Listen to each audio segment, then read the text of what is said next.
கூட இருக்கும் தூய ஆவியானவர் அப்படிங்கிற தலைப்பில் உங்களோடு என்னுடைய செய்தியை பகிர்ந்து கொள்வதற்கு ஆண்டவர் உதவி செய்வாராக.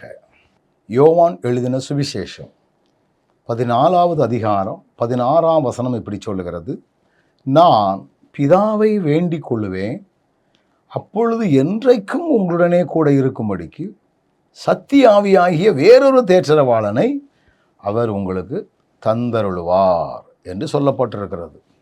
ஆவியானவரை இந்த வசனத்தில் தேற்றரவாளன் என்று குறிப்பிடப்பட்டுள்ளது. ERV அல்லது TCV என்கிற ஒரு மொழிபெயர்ப்பிலே உதவியாளர் என்று சொல்லப்பட்டிருக்கிறது. ETB என்கிற ஒரு மொழிபெயர்ப்பிலே துணையாளர் அப்படின்னு சொல்லப்பட்டிருக்கிறது.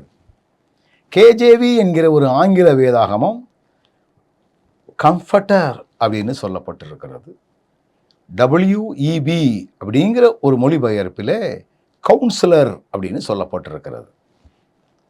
இந்த ஆவியானவர் நம்ம கூட இருக்கணுங்கிறதுக்காக இந்த வசனம் சொல்லுகிறது பாருங்கள், என்றென்றைக்கும் உங்களுடனே கூட இருக்கும்படியாக. அதான் ஆதி நாட்களிலெல்லாம் பழைய ஏற்பாட்டு காலங்களிலெல்லாம் ஆவியானவர் சிலருக்குள்ளே வருவார், அவருடைய செயல்பாடு இல்லைன்னா போயிடுவார்.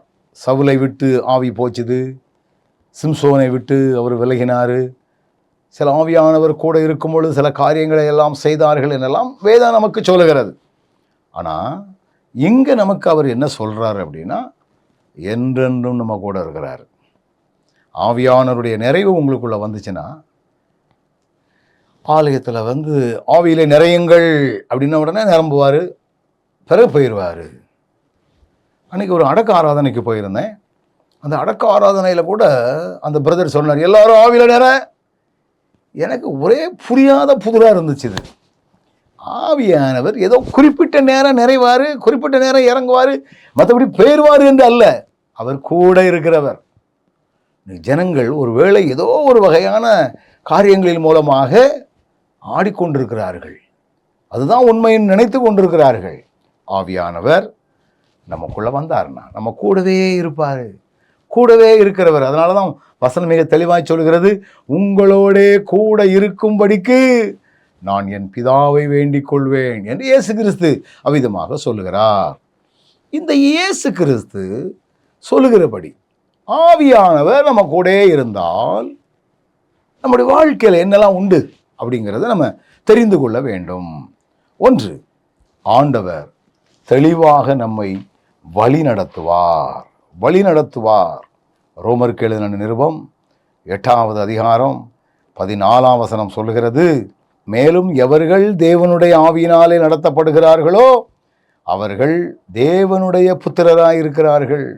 ஆவியானவர் எனக்குள்ளே வந்தால் நான் ஆவியானவரால் நடத்தப்படுகிறேன், நான் தேவனுடைய பிள்ளை அப்படிங்கிற ஒரு அங்கீகாரத்தோடு வாழக்கூடிய பலனையும் ஆண்டவர் நமக்கு தருகிறவராக இருக்கிறார்.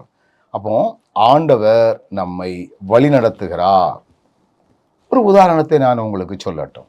அப்போஸ்தலருக்கு எழுதின நிருபம் 8வது அதிகாரம் 29வது வசனத்தை பார்த்தீங்கன்னா, ஆவியானவர் நீ போய் அந்த ரதத்துடனே சேர்ந்து கொள் என்று பிலிப்புடனே சொன்னார்.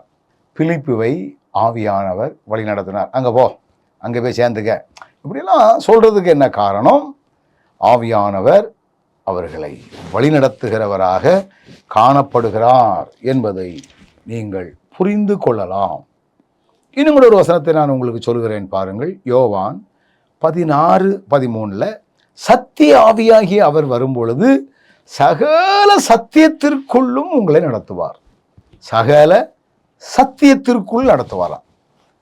ஆவியானவர் எனக்குள்ள வந்துட்டாருன்னா நான் செய்கிறதெல்லாம் சத்தியமாக இருக்கும், உண்மையாக இருக்கும், இயேசு கிறிஸ்துவை பிரதிபலிப்பதாக இருக்கும், இயேசு கிறிஸ்துவுக்கு மகிமை சேர்க்கிறதா இருக்கும், அவருக்கு மட்டுமே புகழ் சேர்க்கிறதா இருக்கும்.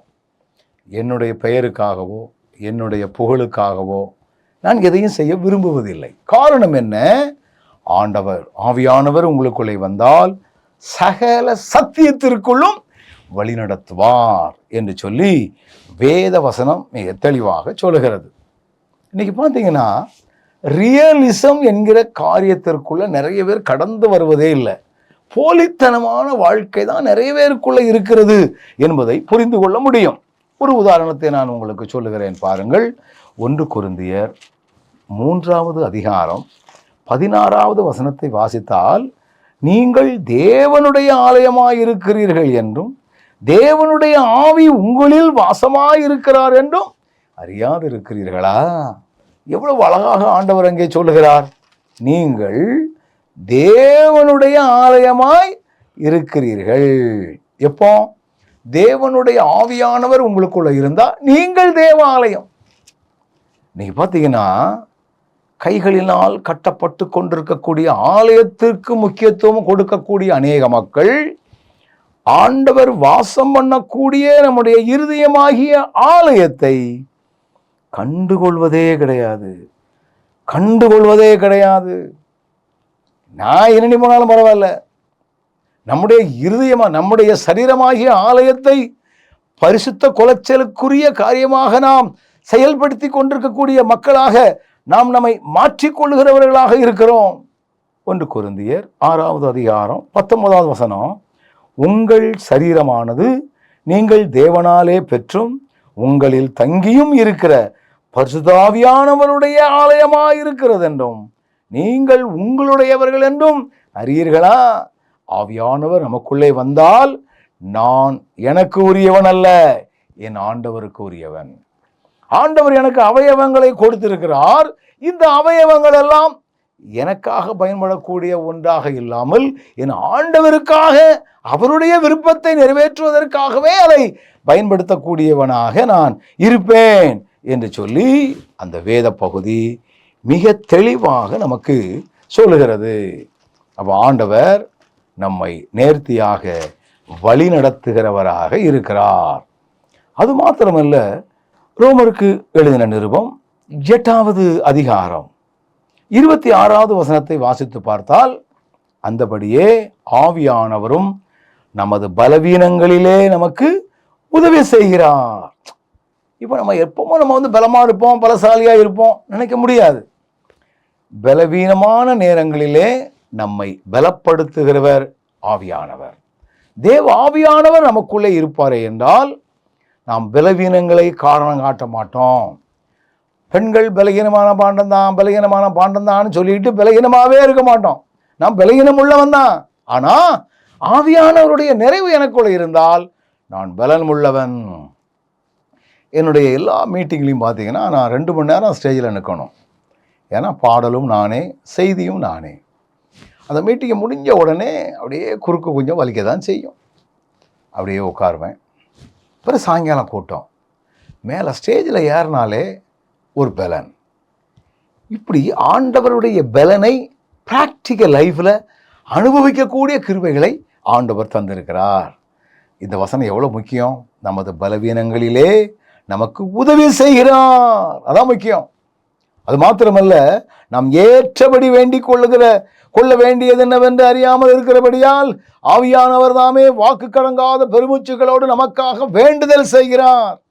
ஆண்டவர் நேர்த்தியாக நடத்துகிறார். பலவீனங்களிலே நமக்கு பலன் கொடுக்கிறார். நமக்காக அவர் வேண்டுதல் பண்ணுகிறார். சரிதானா? 2வது, இந்த ஆவியானவர் நமக்குள்ளே இருப்பாரே என்றால் நம்மிடத்தில் ஒரு பயமற்ற வாழ்வை தருகிறார். 2 தீமோத்தேயு 1வது அதிகாரம் 7ஆம் வசனத்தை நீங்கள் வாசித்து பார்த்தீங்கன்னா, தேவன் நமக்கு பயமுள்ள ஆவியை கொடாமல் பலனும் அன்பும் தெளிந்த புத்தியும் உள்ள ஆவியை கொடுத்திருக்கிறார். ஆவியானவர் எனக்குள்ளே இருந்தால் அதுக்கு அடையாளமே நான் பயமில்லாதவனாக இருப்பேன். நான் நிறைய சபைகளுக்கு நான் இறைவனிக்கு போகிறேன். சில இடங்களெல்லாம் ஆவியின் நிறைங்கள், ஆவியில் இறங்கன்னு சொல்லி ஆவியானவர் இறங்குறாரு இறக்கிட்டு கிடப்பாங்க. சிலர் ஆக்ரோஷமாய் துள்ளுவார்கள். சில இசைகளை மீட்டும் பொழுது ஆடிக்கொண்டு கிடப்பார்கள். கேட்ட ஆவியானவர் வந்தார், என்னால் நிலை கொள்ளாமல் ஆடி தொலைத்து விட்டேன், கைகளை டக. இதெல்லாம் ஆவியினுடைய நிறைவு இருந்துச்சுன்னா இதெல்லாம் வரும் அப்படின்னு அவங்க நினச்சிக்கிட்டு இருக்கிறாங்க. ஆனால் வேதம் நமக்கு என்ன சொல்லுதோ, இதெல்லாம் உங்களுக்கு இருக்கோ இல்லையோ அது முக்கியமல்ல. அந்த ஆவியானவர் உங்களோடு கூட இருந்தால் நீங்கள் பயமில்லாதவர்களாக இருக்கணும். பயமற்ற வாழ்க்கை இருக்கணும். அதுதான் முக்கியம். நீங்க சின்னதுக்கும் பயப்படுகிறவர்களாக இருந்தால், சின்ன சின்ன விஷயங்களுக்கும் நீங்கள் கலங்கி கொண்டு இருக்கிறவர்களாக இருந்தால், ஆலய ஆராதனைகளிலே ஆவியின் நிறைவிலே ஆடவும் செய்வேன், வெளியே வந்தால் சின்ன சின்ன விஷயங்களுக்கு நான் பயந்து நடுங்குவேன் என்கிற ஒரு எண்ணம் இருந்தால் உங்களுக்குள் இருப்பது சரியான ஆவி அல்ல. சரியான ஆவி அல்ல. ஆவியானவர், அந்த உண்மைத்தன்மை என்ன? தேவாவியானவர் எனக்குள்ளே இருப்பாரே என்றால் நான் பயமற்ற வாழ்க்கை வாழுவேன். ஏனென்றால் ஆவியானவர் நமக்கு கொடுக்கப்படுவதனுடைய நோக்கமே என்ன என்பதை நாம் தெரிந்து கொள்ள வேண்டும். வெளிப்படுத்தின விசேஷம் 21வது அதிகாரம் 8வது வசனத்தை வாசித்து பார்த்தீங்கன்னா, பயப்படுகிறவர்களும் அவிசுவாசிகளும் அருவருப்பானவர்களும் அப்படின்னே ஒரு பட்டியலை போட்டு இவங்கெல்லாம் இரண்டாம் மரணமாகிய அக்னியும் கந்தகமும் எரிகிற கடலிலே பங்கடைவார்கள் போட்டிருக்காங்க. பங்கடைவார்கள். எங்க போவாங்க? நரகம். யாரு? பயப்படுறவங்க. அப்போ பயம் எனக்குள்ள இருந்தா என்னுடைய மரணத்திற்கு பிற்பாடு நான் எங்க போவேங்கிறத குறித்து வசனம் மிக தெளிவாக சொல்லுகிறது. நம்ம எல்லாரையுமே பரலோக வாழ்க்கைக்கு கொண்டு போகணுங்கிறதுக்காகத்தான் தேவன் தம்முடைய ஒரே பேரான குமாரனை விசுவாசிக்கிறவன் எவனோ அவன் கெட்டு போகாமல் நித்திய ஜீவனை அடையும்படிக்கு அவரை தந்தருளி இவ்வளவாய் உலகத்தில் அன்பு கூர்ந்தார் என்று நாம் யோவான் 3:16 வாசிக்கிறோம். இவ்வளவாய் அன்பு கூறுவதற்கு என்ன காரணம்? நம்ம எல்லாரும் நித்திய ஜீவனை பெறணும். நாமோ சின்ன சின்ன விஷயங்களிலும் பயந்து பயந்து வாழ்ந்து கொண்டிருந்தால் நமக்கு நரகம் நிச்சயம் அப்படின்னு வசனம் சொல்லுது. இன்னும் கூட நீங்கள் புரியும்படி நான் உங்களுக்கு சில காரியங்களை நான் விளக்கி காட்ட விரும்புகிறேன். ஆண்டவர் அவர்களோடு இருக்கும்படியாக 12 சீஷர்களை தெரிவு செய்தார். பரீட்சை வச்சு எடுக்கலை, ஹைட்டு வெயிட்டு பார்த்து எடுக்கலை, குவாலிஃபிகேஷனை வச்சு எடுக்கலை. என் பின்னே வாருங்கள் கீழ்ப்படிதலை வைத்து அவர் தேர்வு செய்தார். எல்லாரும் விசுவாசத்தில் சிறந்தவர்களா? நோ. எல்லாரும் தைரியசாலிகளா? நோ. ஒவ்வொரு சிச்சுவேஷன்லையும் ஒவ்வொரு நேரங்களிலும் ஒவ்வொருத்தருடைய ரியலிசம், உண்மையான தன்மைகள் வெளிப்படுவதை நீங்கள் பார்க்க முடியும். வந்திருக்கிறவங்களுக்கெல்லாம் சாப்பாடு போடணும்னு ஆண்டவர் சொன்னார். அப்போ தான் 200 பணத்துக்கு வாங்கினாலும் காணாத ஐயா அப்படின்னு ஒரு சீசன் சொன்னதை நம்ம யோவானில் நம்ம வாசிக்க முடியும். எங்களுக்குள்ள யார் பெரியவன் அப்படிங்கிற போட்டியெல்லாம் அவங்களுக்குள்ள வந்துச்சுது அப்படின்னு வேதம் சொல்லுகிறது. இந்த சீசர்கள் சுருக்கமாக சொல்லணும்னா பயந்தாங்கொல்லிகள். பயந்தாங்கொல்லிகள் இயேசு கிறிஸ்துவை கல்லறையில் வைத்த பிற்பாடு 3வது நாள் காலையில் பெண்கள், ஸ்திரீகள் இருட்டோடே கூட எழுந்து அந்த கல்லறைக்கு புறப்பட்டார்கள். அவர்கள் போன நோக்கம் ஒருவேளை தவறாக இருக்கலாம். ஆனால் அவங்க எனக்கு பிடிச்சது அவங்க தைரியத்தோடு போனார்கள். கல்லறையில் தான் இருக்க மாட்டேன்னு சொல்லிட்டார, இல்லைன்னு உடனே மகிழ்ந்திருக்கணும். ஆனால் அவங்க இல்லைன்னு உடனே அழுதுட்டு கிடந்தாங்க. இப்போ இயேசு கிறிஸ்து தூதனின் மூலமாய் இந்த பெண்களுக்கு தம்மை வெளிப்படுத்துகிறார். அவங்க சீசர்கள்ட்ட சொல்றாங்க. வேதவசனம் மிக தெளிவாய் சொல்லுகிறது பாருங்கள். யோவான் எழுதின சுவிசேஷம் 20வது அதிகாரம் 18-19 நான் வாசிக்கிறேன். மகதலேனா மரியாள் போய் தான் கர்த்தரை கண்டதையும் அவர் தன்னுடனே சொன்னவைகளையும் சீசருக்கு அறிவித்தாள். வாரத்தின் முதல் நாளாகிய அன்றைய தினம் சாயங்கால வேளையிலே சீசர்கள் கூடியிருந்த இடத்தில் யூதர்களுக்கு பயந்ததினால் கதவுகள் பூட்டியிருக்கையில், இவங்க எங்கே இருந்தாங்க? கதவை பூட்டிக்கிட்டு உட்காந்துருந்தாங்க. யாருக்கு பயந்தாங்க? மனிதர்களாகிய யூதர்களுக்கு பயந்தாங்க. இப்பேற்பட்ட பயந்தாங்கொல்லிகள் தான் சீஷர்கள்.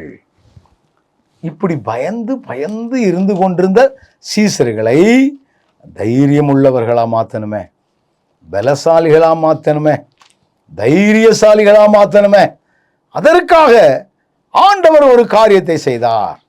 என்ன செய்தார் என்று பார்த்தால், அப்போஸ்தலர் 1வது அதிகாரம் 8ஆம் வசனம் சொல்லுகிறது, பரிசுத்த ஆவியானவர் உங்களிடத்திலே வரும்பொழுது நீங்கள் பலனடைந்து ஒரு மேல் வீட்டறையிலே காத்திருக்க சொன்னார்.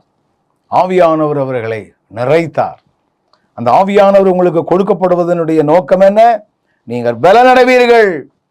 உங்களுக்கு அந்த பலன் வந்துச்சுன்னா உங்களுக்கு எதிராக எவன் வந்தாலும் சரி அடிச்சு வீழ்த்திட்டு போகலாம். அப்படிப்பட்ட ஒரு பலன் அல்ல. நீங்கள் எருசலேம், யூதேயா, சமாரியா, இன்னும் உலகின் பல பகுதிகள் எல்லா இடத்திலும் நீங்கள் சாட்சியாக இருக்கிறதுக்கு ஆண்டவர் உங்களை பலப்படுத்துவார். பயந்தாங்கொல்லிகளாக இருந்த சீசர்கள் இப்பொழுது தைரியசாலிகளாக மாறினார்கள். தைரியசாலிகளாய் மாறினார்கள். சில நேரங்களில் வயோதிபர்கள் இருப்பார்கள், பலகீனமாக இருப்பாங்க. அப்போ அவங்களுக்கு நம்ம குளுக்கோஸை ஏற்றி போடுவோம், குளுக்கோஸ் ஏற்றுவோம். குளுக்கோஸ் ஏற்றினா கொஞ்சம் தெம்பாக இருக்கும். நல்ல ஒரு 2-3 நாளைக்கு ஜம்முன்னு பேசுவாங்க. தெம்பு எப்படி வருது? குளுக்கோஸ். இந்த சீசர்கள் பயந்தாங்கொல்லிகள் தான், வீட்டுக்குள்ளேயே கிடந்தவங்க தான், வெளியே வர்றதுக்கு பயந்தவங்க தான். இப்போ இந்த ஆவியானவருடைய நிறைவு அவங்களுக்குள்ள வந்த பிற்பாடு எந்த ஜனங்களை கண்டு பயந்தார்களோ அதே ஜனங்கள் மத்தியில் இந்த இயேசுவை நீங்கள் கொலை செய்தீர்கள், அதற்கு நாங்கள் சாட்சிகளாயிருக்கிறோம். கிறிஸ்துவினுடைய தன்மையை வெளிப்படுத்த, மெய்யான தேவனாகிய கிறிஸ்துவை வாழ்க்கையின் மூலமாய் வெளிக்காட்ட, சாட்சியோடு உள்ள வாழ்க்கை வாழ ஆவியானவர் நமக்கு உதவி செய்கிறார். பயமற்ற வாழ்க்கையை தந்து பலனுள்ள ஆவினால் நம்மை அலங்கரித்து நமக்கு மேன்மையான காரியங்களை செய்யக்கூடியவராக நமது ஆண்டவர் இருக்கிறார் என்று சொல்லி மிக தெளிவாக நமக்கு சொல்லுகிறது. அது மாத்திரமல்ல, ஆவியானவர் நம்ம கூட இருந்தால் நம்ம தேவனுக்கு பிரியமாய் வாழுவோம். மனுஷனுக்கு பிரியமா இல்லை, தேவனுக்கு பிரியமாய் வாழ்வோம். வேதவசனம் சொல்லுகிறது பாருங்கள். ரோமருக்கு எழுதின நிருபம் 8வது அதிகாரம் 8ஆம் வசனம். மாம்சத்துக்கு உட்பட்டவர்கள் தேவனுக்கு பிரியமாய் இருக்க மாட்டார்கள். அப்போ நான் தேவனுக்கு பிரியமாய் இருந்தா ஆவியின் நிறைவோடு நான் என் வாழ்வை அமைத்து கொண்டால் நான் மனுஷனுக்கும் பிரியமா என்ன செய்ய முடியும்? இருக்க முடியும். அது எப்படி இருக்க முடியும் அப்படின்னு நீங்க கேட்கலாம். அதைத்தான் இதே 2 தீமோத்தேயு 1:7 உள்ள பின்பகுதி சொல்லுகிறது. தேவன் நமக்கு பயமுள்ள ஆவியை கொடாம பலமும் அன்பும் தெளிந்த புத்தியுள்ள ஆவியை கொடுத்திருக்கிறார். ஆவியானோட நிறைவு வந்துச்சுன்னா நேசிக்க முடியாத மாமியாரை நேசிக்க முடியும், நேசிக்க முடியாத மருமகளை நேசிக்க முடியும், நேசிக்க முடியாத சத்துருவை நேசிக்க முடியும். எல்லாரிடத்திலும் கூடுமானால் எல்லாரிடத்திலும் அன்பாய் இருக்கக்கூடிய கிருபைகளையும் பலனையும் ஆண்டவர் நமக்கு தரக்கூடியவராய் இருக்கிறார். ஆவிய நிறைவு வந்துச்சுன்னா சில நேரங்களில் பார்த்தீங்கன்னா சில மனிதர்களை பார்க்கும்போது மூஞ்ச திருப்பிக்கிடுவோம், வெட்டிட்டு போயிடுவோம். அவன் மூஞ்சில எவன் மொழிப்பான்? என்ன துரோகம் பண்ணியிருக்காயா, என்ன துரோகம் பண்ணியிருக்கான் அவன் அப்படின்னு நம்ம நினைப்போம், மாம்சகத்தில் நினைப்போம். எனக்கு இவ்வளோ பெரிய பிரச்சனைக்கு அவன்தாயா காரணம், நான் இப்போ இவ்வளோ கஷ்டப்படுறதுக்கு அவன்தாயா காரணம், எனக்கு வந்த பழி சொல்லுக்கு அவன்தாயா காரணம், என் மேலே இல்லாத குற்றச்சாட்டுக்கு அவன்தாயா காரணம் அப்படின்னு சிலரை பார்க்கும் பொழுதெல்லாம் நமக்கு எரிச்சல்கள் வரும், கோபங்கள் வரும், வேதனைகள் வரும். சிலர் சொல்லுவாங்க கிராமத்தில், அவனை பார்த்தாலே எனக்கு வயிறு எரியுது. வயிறு என்னத்த வயிறு? காரணம் என்ன? ஆவியானவருடைய நிறைவு உள்ள இல்லை. ஆவியான நிறைவு உள்ள வந்துச்சுன்னா இவன் தீங்கு செய்கிறவன் என்று தெரிந்தாலும், இவன் தான் எனக்கு விரோதமாய் குழி தோண்டுகிறவன் என்று தெரிந்திருந்தாலும் நம்மால் அன்பு செலுத்துகின்ற பலனை தருவார். அவங்கள போய் ஓடி போய் கை கொடுத்தோம், தோத்திரம் போட்டோம் அப்படிங்கிறது இருக்கோ இல்லையோ, அவங்கள பார்க்கும்போது எரிச்சலே நமக்கு வராது, எரிச்சலே வராது. வேதம் சொல்லுகிறது அல்லவா, உன் சத்துருக்களை சிநேகி. நமக்கு எதிராக வரக்கூடிய மக்களை எல்லாம் நம்ம அன்பு செலுத்தணும். அது மாத்திரமல்ல, இங்கே சொல்லப்பட்டிருக்கு பலமுள்ள ஆவி, அன்புள்ள ஆவி, தெளிந்த புத்தி உள்ள ஆவி. அப்ப இந்த ஆவியானவர் நமக்குள்ள இருந்தால் என் தேவனுக்கு பிரியமா இருக்கக்கூடிய செயல்பாடுகள் எனக்குள்ள வந்துடும். அதான் தேவாவியானவர் எனக்குள்ள இருப்பதற்கு நான் என்னுடைய வாழ்க்கையில என் ஆண்டவர் என்னில் எப்படியெல்லாம் பிரியப்படுகிறாரோ அந்த ஆண்டவரை பிரியப்படுத்துவதற்காகவே காரியங்களை செய்வோம். ஒரு நாள் ஒரு பண்டிகை ஆராதனைக்கு நான் போயிருந்தேன். கலந்து கொள்ள, பிரசங்கிக்க அல்ல. பெரும்பாலும் சில தோத்திர பண்டிகைகளிலே அங்கே உள்ள வரக்கூடிய ஆசிரியர்கள், சபை ஊழியர்கள், அது ஒரு சேகர பண்டிகை. எல்லாருக்கும் சாப்பாடு போடுவாங்க, நல்ல ஆட்டுக்கறி போடுவாங்க. அப்போ அங்கே நான் ஒரு போதகரையினுடைய மனைவி வீட்டுக்குள்ளே உக்காந்து மீன் குழம்பு வச்சுக்கிட்டு இருந்தாங்க. நான் கேட்டேன், என்னம்மா மீன் குழம்பு வைக்கிறீங்களே, எல்லாரும் நல்ல ஆட்டுக்கறி சாப்பாடெலாம் சாப்பிட்றதுக்கு அங்கே சமையல்காரனை போட்டு நீங்கள் சமையல் பண்ணிகிட்டு இருக்கிறாங்களே, என்ன போட்டு மீனை வச்சுக்கிட்டு கிடைக்கீங்கன்னு கேட்டேன். அவங்க சொன்னாங்க பாருங்க ஒரு பதில், எனக்கு பக்குன்னு ஆகிப்போச்சு. ஐயா பிரதர், இங்கே வரக்கூடிய பேராயருக்கு மீன் குழம்புனா ரொம்ப பிடிக்கும். ஒரு மனுஷனுக்கு பிரியம் என்னன்னு தெரிஞ்சு அதற்கு ஏற்றபடி எனக்கு தெரிந்த ஒருத்தர் உண்டு. அவற்றை போய் நன்கொடை வாங்கணும்னா அவரை புகழ்ந்து பேசணும், ஊருக்கு வர வைக்கணும், நிறைய கட் அவுட்டு, நல்ல அவரை எவ்வளோ தூரத்துக்கு வாய்களையே பேசணுமா புகழ்ந்து பேசணும். வச்சாச்சுன்னா பல லட்சங்களை அவர் தருவார். அதனால் சில மனிதர்கள் அவருக்கு புறம்பாக குறை கூறினாலும் அவர்களிடத்திலிருந்து பண உதவியை பெற வேண்டும் என்பதற்காக புகழ்ந்து பேசிவிடுவார்கள். ஆவியானவர் நமக்குள்ள இருந்தா கிறிஸ்துவை உயர்த்துவதை தவிர, ஆண்டவரை உயர்த்தி காட்டுவதை தவிர எந்த ஒரு தனி மனிதனின் மேலும் நாம் அக்கறை உள்ளவர்களாக அல்ல, அல்லது அவர்களை புகழ்ந்து பேசுகிறவர்களாக அல்ல. ஆண்டவர் மட்டுமே நம்மில் அவருக்கு பிரியமானது என்னவோ அதை மட்டுமே செய்யக்கூடியவர்களாக ஆண்டவர் நம்மை மாற்றுவார். எத்தனை ஒரு உண்மையான ஒரு காரியம், எத்தனை ஒரு மேன்மையான ஒரு காரியம், எத்தனை ஒரு மகிமையான ஒரு காரியம். அப்போ இந்த தூய ஆவியானவர் நம்ம கூட இருக்கிறாரு. அவர் இருந்தா அவர் நம்மை நேர்த்தியாய் நடத்துவார், சத்தியத்திற்குள் நடத்துவார். நான் தேவனுடைய ஆலயம் என்கிற வெளிப்பாடோடும், பலவீனமான நேரங்களிலும் அவர் உதவி செய்கிறார் என்கிற உண்மையோடும் நாம் செயல்பட முடியும். பயமற்ற வாழ்க்கை நமக்கு உண்டு. தேவனுக்கு பிரியமான வாழ்க்கை நம் மூலமாக வாழ முடியும். இந்த தூய ஆவியானவர் நம் அனைவருக்கும் கட்டாயம் தேவை.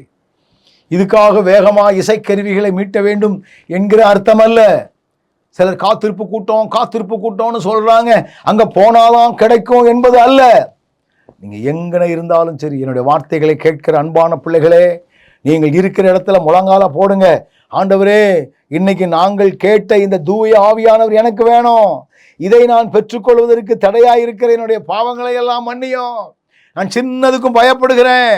ஆண்டவரே, நான் என்னுடைய ஆலயமாகிய இருதயமாகிய ஆலயத்தை பல்வேறு வகையான முறைகளிலே கெடுத்து போடுகிறேன். இதெல்லாம் பரிசுத்தமாக இருக்கணும்னா உம்முடைய பலனால் என்னை நிரப்பும் ஆண்டவரே, உடைய ஆவியானவரால் எங்களை நிரப்பும் ஆண்டவரே என்னை நீங்கள் கேட்டு பாருங்கள். நிச்சயமாகவே ஆண்டவர் ஆச்சரியமாய் உங்களை நடத்துவார். கண்களை மூடுவோமா? நல்ல ஆண்டவரே, கூட இருந்து வழிநடத்துகிற தூய ஆவியானவராகி உம்மை நாங்கள் அறிந்து கொள்ளக்கூடிய வாய்ப்பை எங்களுக்கு நீர் கிருபையாக கொடுத்தீரே, அதற்காக நன்றி செலுத்துகிறோம். ஆவியானவர் வந்தால் ஆண்டவரே பயமற்ற ஒரு வாழ்க்கை, ஆவியானவர் வந்தால் பரிசுத்தமுள்ள ஒரு வாழ்க்கை, ஆவியானவர் வந்தால் தேவனுக்கு பிரியமான ஒரு வாழ்க்கை. இந்த ஆவியானவரை நாங்கள் எப்பொழுதும் அனுபவிக்கின்றவர்களாக காண நீர் எங்களுக்கு கிருபை தரும்படியாய் நாங்கள் ஜெபிக்கிறோம். இந்த காலங்களில் வொர்ஷிப் என்கிற முறைகளிலே ஜனங்கள் தவறாக வழிநடத்தப்பட்டு கொண்டிருக்கிறார்கள். ரொம்ப கவனமாக தேவாவியானவருடைய நிறைவை நாங்கள் அனுபவித்து எங்களுடைய வாயில, எங்களுடைய செயல்களில் ஒவ்வொன்றிலும் பரிசுத்தமாக வாழ்ந்து உமையே நாங்கள் பிரதிபலிக்க நீ சொன்னீரே, உலகமெங்கும் சாட்சிகளாயிருப்பார்கள் என்று சொல்லி அதே போன்ற ஒரு வாழ்க்கை வாழ நீர் எங்களுக்கு கிருபை தாரும். வார்த்தைகளை கேட்ட பிள்ளைகள் ஒவ்வொருவரையும் உயிர்த்தெழுந்த இயேசுவின் நாமத்தில் ஆசீர்வதித்து ஜெபிக்கிறேன். தொடர்ந்து நடத்தும், காத்துக்கொள்ளும், ஆசீர்வதியும். இயேசுவின் நாமத்தில் ஜெபிக்கிறேன் நல்ல பிதாவே, ஆமென்.